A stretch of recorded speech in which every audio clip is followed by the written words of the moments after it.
What's up guys, this is Sukesh Banik from Gadgets Portal and today I have with me the all new Samsung Galaxy S5. I have been using this device for more than 2 days and what I feel that for the first time I think Samsung is really looking into a smartphone that is really useful for the users, not just a gimmicky software based smartphone like the Galaxy S4 or the Note 3. The interface has become quite simple and there are lots of features removed.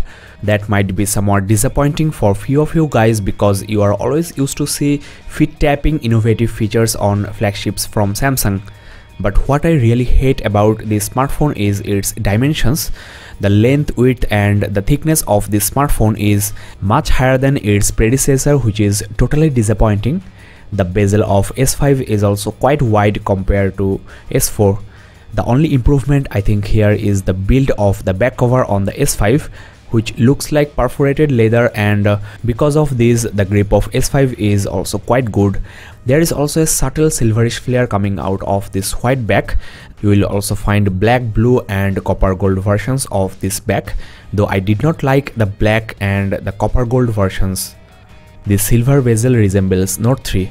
Overall, this new S5 is definitely not an improvement over its predecessor S4 regarding the exterior design, but this time Samsung has made this device water and dust resistant, and that is the reason behind these huge dimensions. Still, the back cover and battery are removable. The USB port is secured under a door and there is no cover on the headphone jack. Overall, the design isn't bad, but if you are a previous Samsung user, then there is nothing new for you, at least on the exterior. The display is now 5.1 inches with the same full HD resolution, and there are lots of speculation that this S5 will include a Quad HD display, but I think full HD is more than enough. The PPI is 432, which is much higher than Retina threshold. What I personally feel that the display has become slightly brighter and also quite smooth. Overall, there is no significant improvement on the display as well. This is the ear speaker along with the sensors like the proximity, ambient and the air gesture sensors. The front camera is of 2 megapixels and there is an LED notification light here. At the top you are getting the 3.5mm headphone jack along with an air blaster for making this device work as a TV remote, which you first time saw on the Galaxy S4. On the left you have the typical volume rocker and the bottom has got USB 3.0 port, which is theoretically 10 times faster than your typical USB 2.0 ports you get on other devices. On the right side you are getting the power key and the back has got the primary camera. This time Samsung included a 16 megapixels camera with Ultra HD recording, which is not even comparable to Full HD recording from S4. In fact, the quality of the images are also quite good. Now interestingly, along with the flash, there is a heart rate monitor at the back. You have to just place your finger here and with the help of the S-Health application, this phone can tell you about your heart rate. This is the loudspeaker grill. Well, there is a significant change on this new smartphone. Following the present trend, Samsung has replaced the menu key with an app switcher. You will get these flat tiles of recent and running applications, and this will make your multitasking more easy. The menu options are now available on screen. Well, another interesting inclusion into this exterior design of S5 is a fingerprint scanner on this home button. Unlike iPhone 5s, you have to swipe here, not just tap. With this fingerprint scanner, you can unlock this device and also make payments using PayPal. Samsung also made this device 2x2 MIMO connection supported, that is, you can use both Wi-Fi and LTE connection for downloading files more than 30 MB. So in this way you can speed up the downloading speed several times. Now this Touchwiz user interface is basically the same as before, but the smoothness has noticeably improved, and unlike S4, there is no hiccup or lag so far on this Galaxy S5. Samsung has brought a very small change in the looks department of this Touchwiz user interface. You will get these metro style flat tiles on this app switcher, and the notification panel has also gone flat.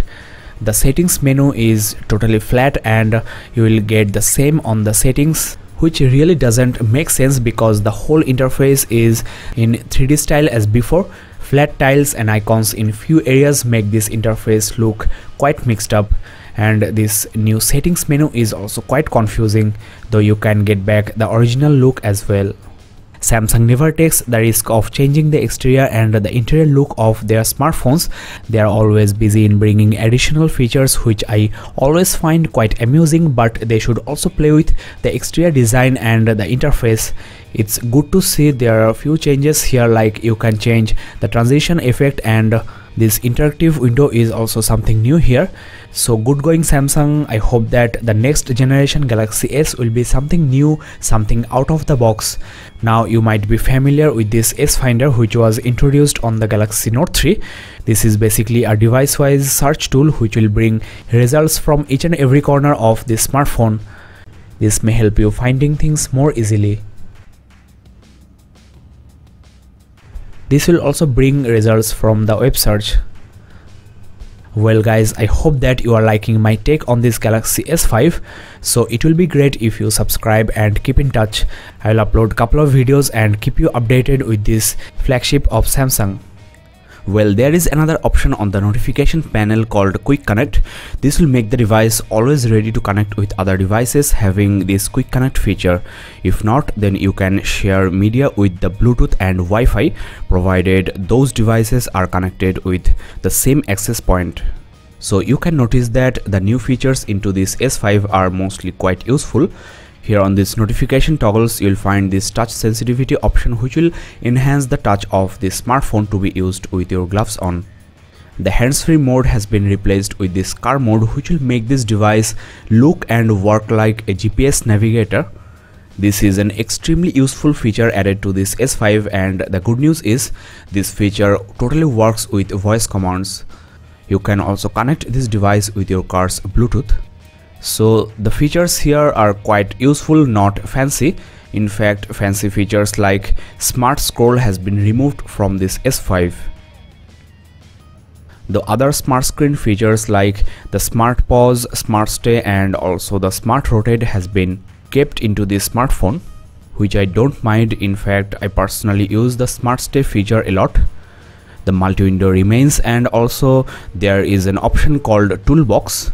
This will bring this small floating icon on your screen and you can launch your frequently used applications anywhere, anytime on this smartphone. There is the Note 3 pen window-like pop-up small apps into this S5, so the applications will open in full screen. You can move it anywhere on the screen and you can edit, you can also remove it. Now the best thing Samsung has brought into this S5 is the advanced power saving mode. In fact, these powerful devices with lots of features always eats up lots of battery, and at the end of the day you may find this device dying out of battery. So what you can do is to switch into this power saving mode, and this ultra power saving mode is the best way to get maximum output from the smartphone. In fact, if you have only 15 or 20% battery left, then with this feature you can still get several hours of backup. This will disable other background processes, minimize the CPU usage and make this device completely black and white with these very few options. So this is a great feature, and you can also add apps here, though the internet doesn't work in this mode.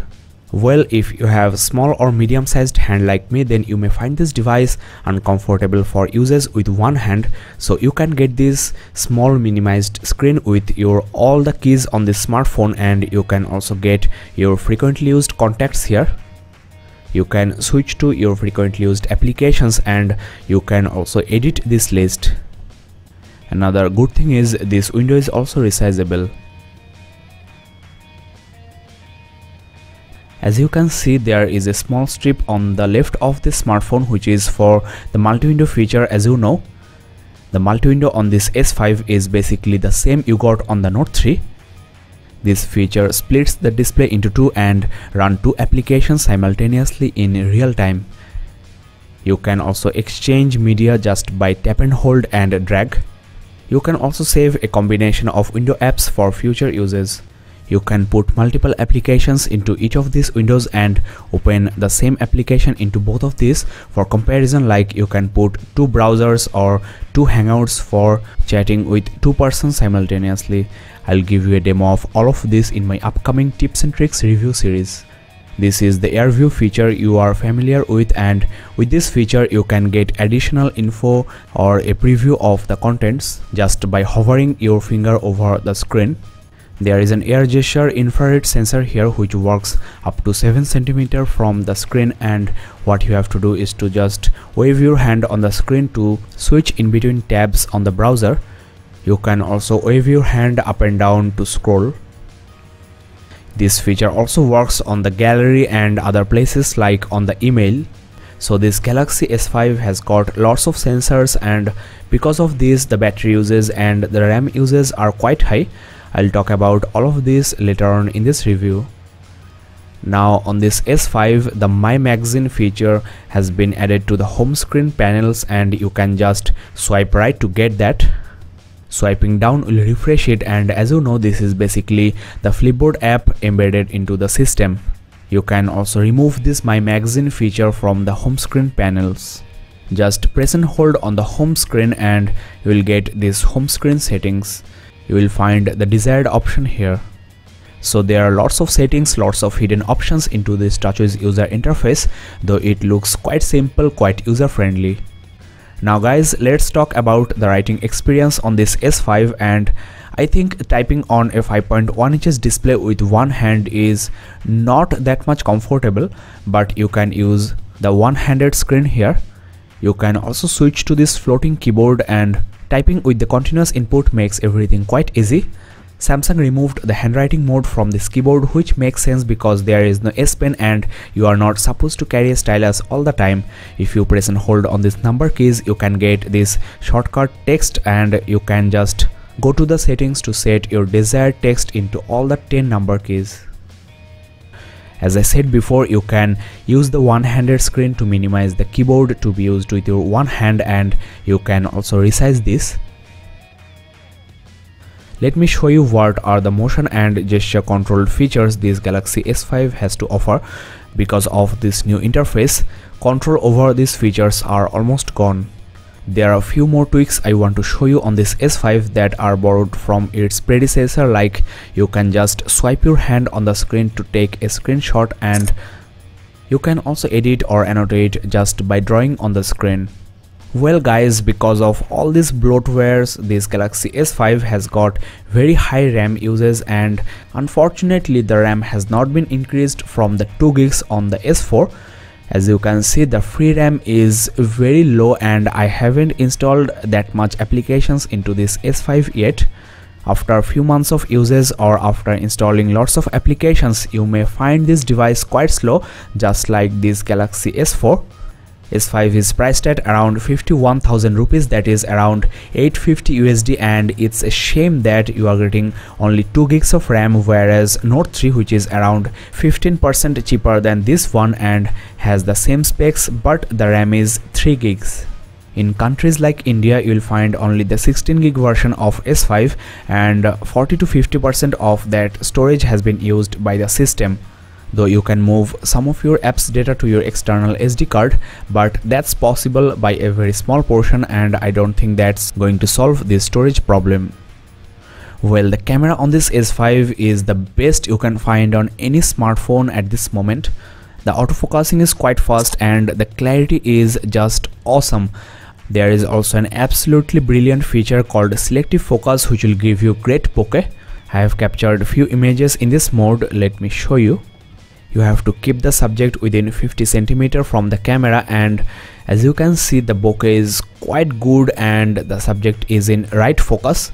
You can also switch it to the far focus, that is making the subject blurry with the background in focus. With the pan focus, you can get everything in focus. Just like Note 3, you can record in Ultra HD on this S5, which is around 4 times larger than the Full HD mode, and in this mode there is no video stabilization, so the videos may look slightly shaky. I have uploaded a 4K sample in my channel, so check that out. There is picture stabilization as well, though there is no optical image stabilization like the LG G2. There is also an audio zoom option which emphasizes the sound coming from the subject, diminishing the background noise. This mainly applies if you zoom on the subject. I have uploaded some camera samples into my Facebook page as well, which is at facebook.com/gadgetsportal, and you can also view and download the full resolution images from my website gadgetsportal.in. There is a virtual shot mode added into the modes, and almost all the other modes are borrowed from S4 and Note 3. Overall, I am quite satisfied with the quality of the camera on this Galaxy S5. There is a handy kids mode added into the smartphone, which will bring this new interface for your kids, and you can obviously password lock it. There are a few funny things you can do, like you can make this avatar do funny things for your kids. You can also download additional applications for this kids mode. Overall, this is a quite good app with interactive interface, and as I mentioned before, this time Samsung included some real useful applications, not just gimmicky softwares you barely use.